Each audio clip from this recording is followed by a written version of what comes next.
Greenhouse Virtual Series Goes to Kebun Raya Bogor episode 3. Assalamualaikum teman-teman. Ada yang terbaru loh di Inario. Apa tuh kak? Di Inario ada konten terbaru yaitu GH Virtual Goes to Kebun Raya Bogor sesi 1. Pada episode 3 kali ini kalian akan ditemani oleh saya Fitri Hidayatin dan saya Farah Raziza. Kali ini kami akan membahas tentang pohon lontar yang memiliki nama ilmiah Borassus flabellifer yang termasuk ke dalam suku Araceae.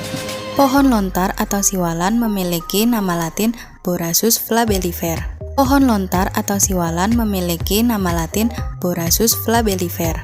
Kingdom Plantae, divisi Spermatophyta, kelas Monocotyledon, ordo Arealea, famili Araceae, genus Borassus, dan spesies Borassus flabellifer. Pohon lontar atau yang dikenal sebagai siwalan.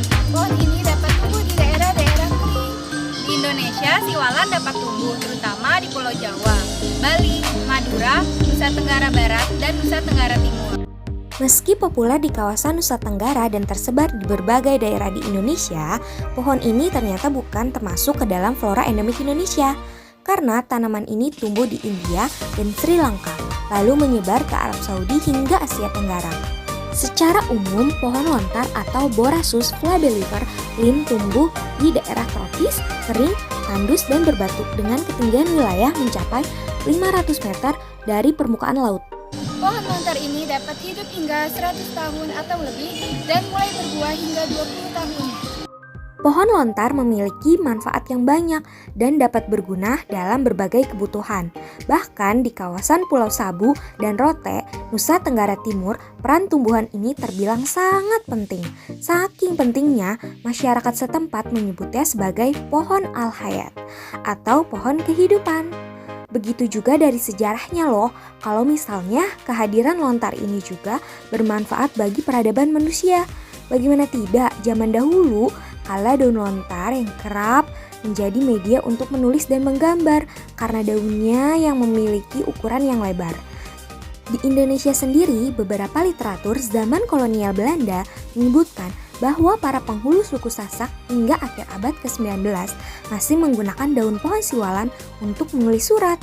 Pohon lontar termasuk pohon yang kokoh dan kuat, berbatang tunggal dan memiliki tinggi mulai dari 15 sampai 30 meter dan berdiameter sekitar 60 cm.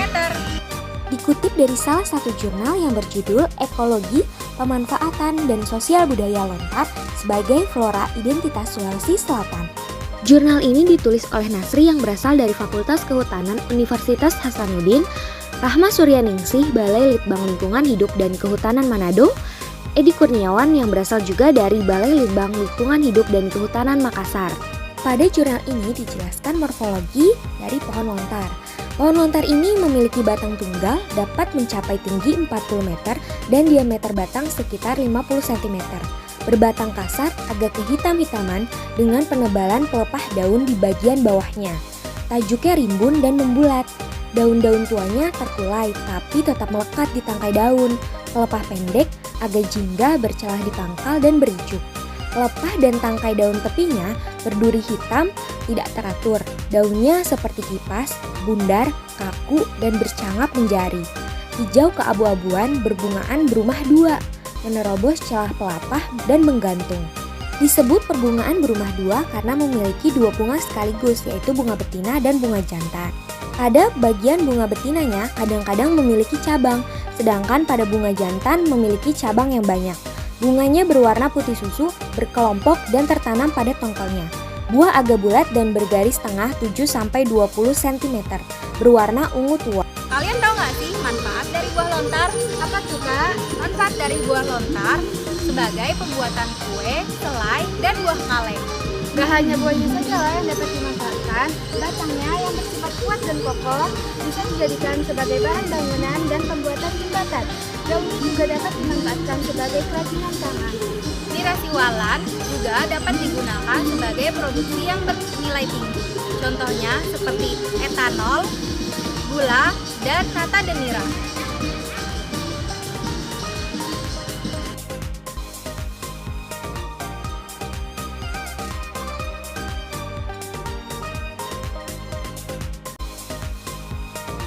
Nah, sekian pembahasan lontar pada sore hari ini.